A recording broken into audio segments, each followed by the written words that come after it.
Hello and welcome back to my channel. Today we are going to be learning two different techniques for hip circles. Hip circles are one of the most fundamental movements in this dance form, and they are an essential part of learning and building your dance technique. We're going to break them down step by step so you can see the alignment, the execution of the movement, and the fundamental differences between these two styles of hip circle. We are going to be using them in combos, in choreographies, in improvisation, all the way from beginner to professional levels. So the better you are at them at the beginning, the easier it will be to advance. So get ready and let's dive in. The first hip circle technique we are going to use utilizes a basic hip slide side to side. So this first hip circle, it's more flat as far as its shape goes, and it's more coming from our weight shift and our side muscles. So the first thing you want to do, like I said, is start with our very basic slide. My knees aren't bending and straightening to push my hips side to side. So I have my feet nice and flat on the floor. I have a little gentle bend in my knees just so that I can drop and relax the back of my hips. My tailbone is down, my belly can be in and up, and I want my hips floating under my chest and my shoulders.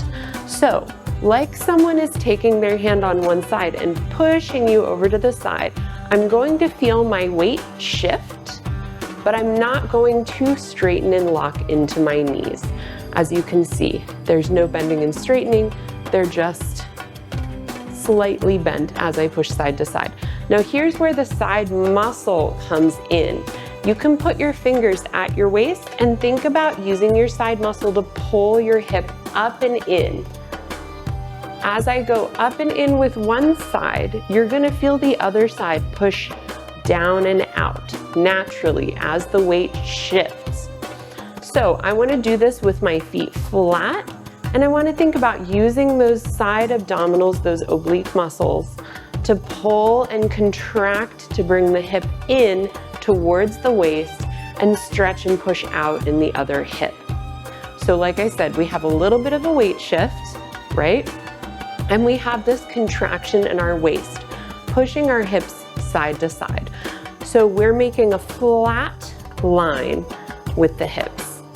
Now, to go forward and back, I'm going to move my knees a little bit.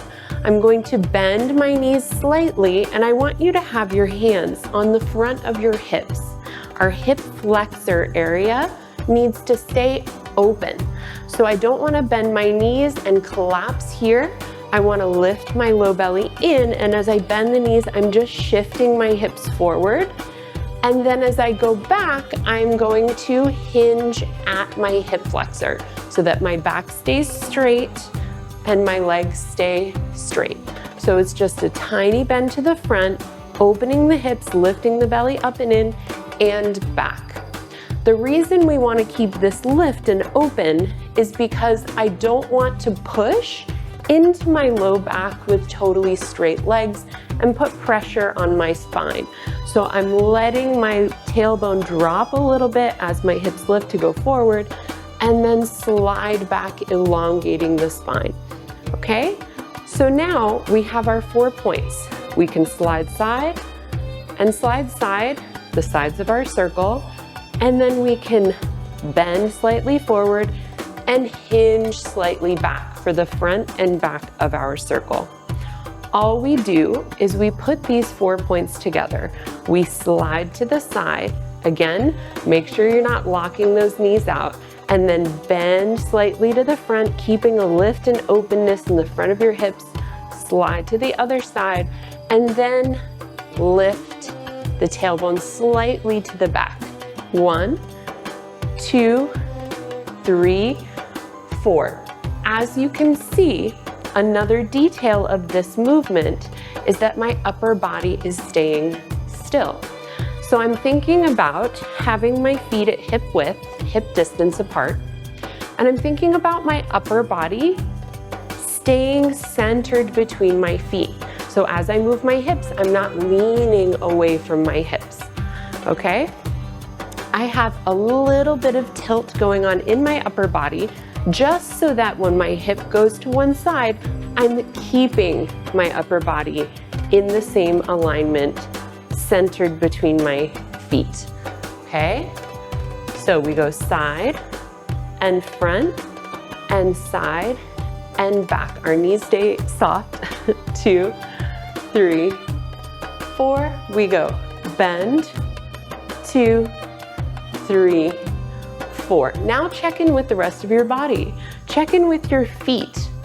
We want to make sure that the feet have even weight as we're shifting our hips side to side. We don't want to roll our weight on our feet.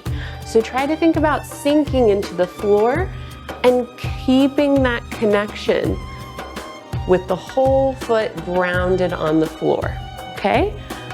And then check in with the upper body. Make sure your shoulders are open, your head is lifting up and out of your chest so that we have this nice open, relaxed position in the upper body, right, as our hips circle.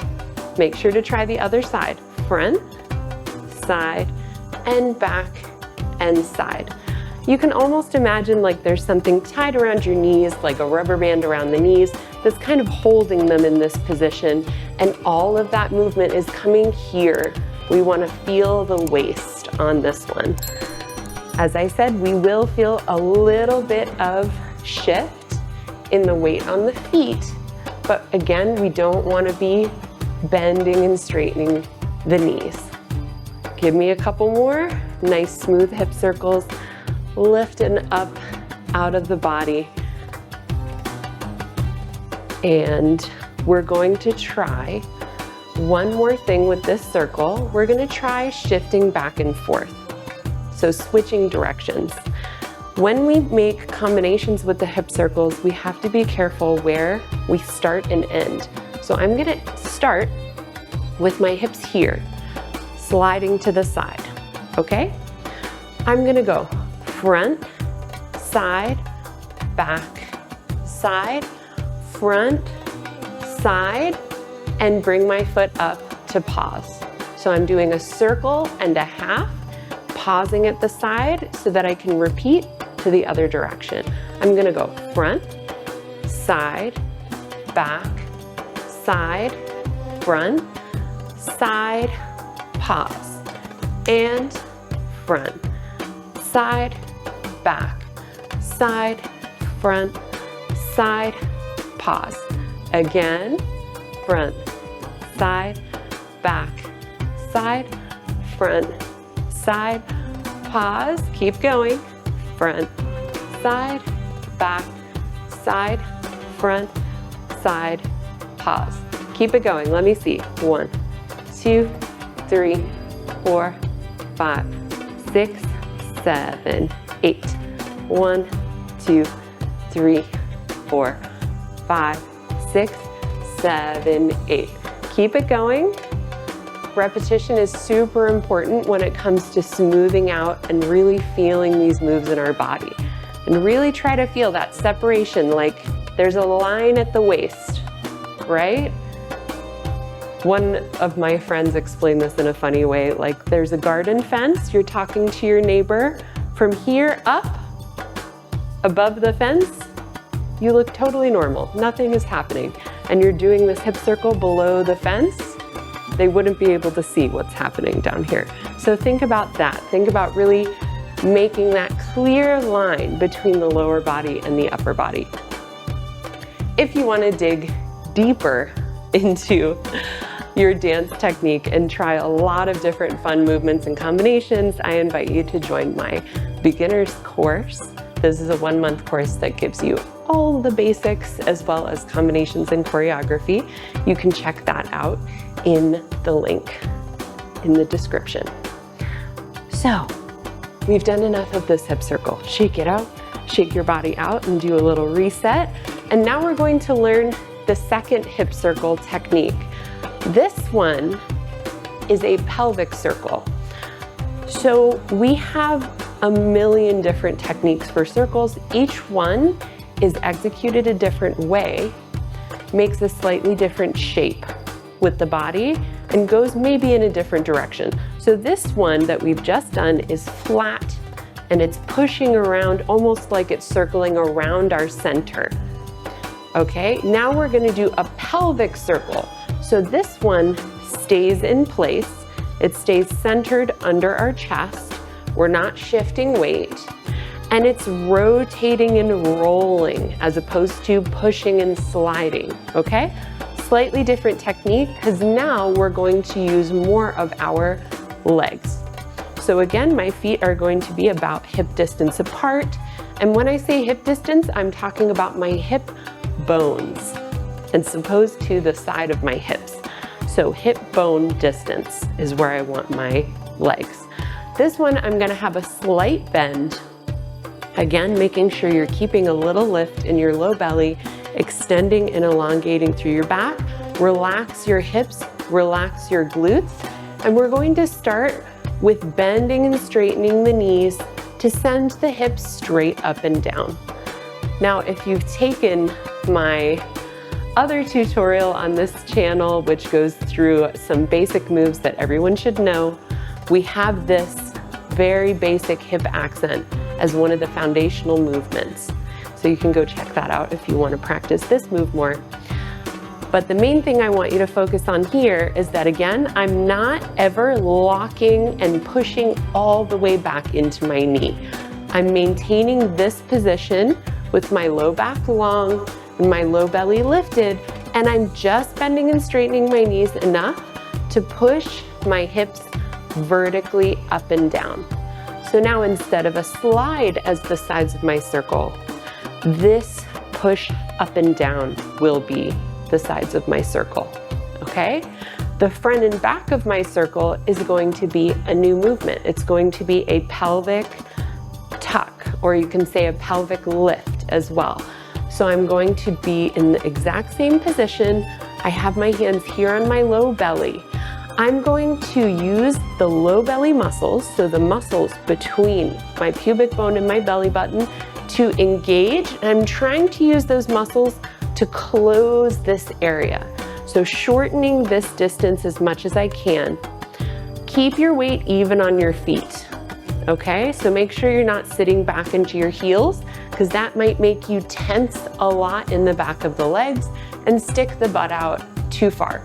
So stay aligned, and we're looking for a very small movement. My knees during this front and back are in a neutral, slightly bent position. So I'm not using my knees to help with this move. This move is mostly coming from our belly, okay? The biggest thing that's going to be hard is try not to squeeze and push with your butt muscles to make this movement happen. So we want to be really connected with the low belly. In, out, lift, drop, and up and down, and up and down, and up and down, and up. Let's put it together. So we're going up to the side, into the front, both knees bend, up to the side, one knee is slightly bent, one knee is slightly extended, and then both knees slightly bent to release to the back. Side, in, side, relax. Side, in, side, relax. 1, 2, 3, 4. 1, 2, 3, 4. Smooth it out. 1, 2, 3, 4. Try to hit all 4 points. Don't rush. Don't cut off any part of the circle. And one more time, and let's try it to the other side. So starting here, 2, 3, 4. 1, 2, 3, 4. Side, in, side, release. Side, in, side, release, and smooth it out. 2, 3, 4. 1, 2, 3, 4. Okay. Try to keep it going in this direction. Now I want you to take your fingertips, put them on your shoulders, and lift your elbows in a diagonal in front of your body. This is going to make us push our shoulder blades down, lift and open the chest. And what I want you to focus on here is keeping your upper body still. So I'm using a little bit of my upper back to stabilize my spine, stabilize my shoulders, so that just like the last hip circle, we're separating the upper and lower body. So we can keep our hip roll going while stabilizing and staying still and relaxed in the upper body. So once you feel that stability here, you can open your arms and try to open and lift the chest. Try the other side again. 1, 2, 3, 4. We can speed it up. 6, 7, 8, and the other direction. 3, 4, 5, 6, 7. Again. 1, 2, 3, 4, 5, 6, 7, 8. Repeat it. 1, 2, 3, 4, 5, 6, 7, 8. And shake it out. Great job today. I hope that you enjoyed learning. Let me know in the comments which of these hip circle techniques felt more natural for you and which one was more difficult. As I said before, these are so important when it comes to our dance technique. You're going to be using versions of these circles for your entire time dance training or performing, so it's good to make a good foundational base of technique. As always, with every single movement, repetition and patience is very important. The more you practice, the more you're going to feel comfortable in these moves and the smoother and more natural they're going to start feeling. If you want to continue practicing, make sure to like and subscribe to my page. We have a bunch of super fun tutorials from beginner to professional level on everything from moves, motivation, to mini choreographies. So make sure to follow, and I will see you in the next tutorial.